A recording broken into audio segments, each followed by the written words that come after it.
I would hope that the president, having gone through what he went through, and I'm glad he seems to be coming along pretty well, would communicate the right lesson to the American people. Masks matter. These masks, they matter.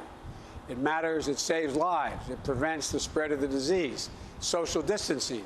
Instead of talking about what the only thing I heard was one of the tweets saying that, you know, don't be so concerned about all this, essentially. There's a lot to be concerned about. 210,000 people have died. You were on the debate stage with the president for 90 minutes. You were socially distant, but hearing that he was infected, did you have a moment of pause, of worry, of concern for your own safety? No, because, look, I've been fastidious about the social distancing. I've been fastidious about wearing a mask when I'm not socially distanced, and even then remaining socially distanced.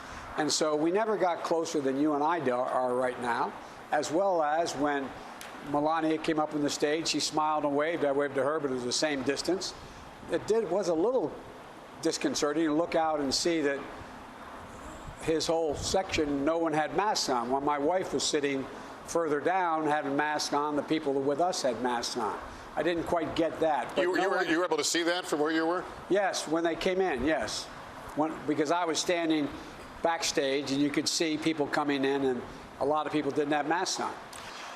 Do you think that the doctors have been forthcoming, that they've been transparent? Do you trust the assessments we've been hearing? I'm not going to second guess his doctors. He has some of the best health care in the world, and I'm happy it was available to him. It should be available to the President of the United States of America. But the vast majority of Americans, the vast majority of people here in this audience, your cameramen, if God forbid something happened to them, they don't have that access to that care.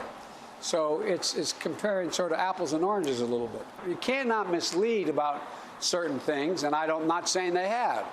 If, in fact, the president had, in fact, contracted the virus and knew it before he went on in the public,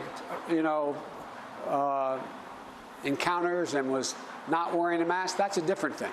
Yeah, one more question. There's a recent poll that 65% of Americans think the president bears some responsibility for contracting this virus.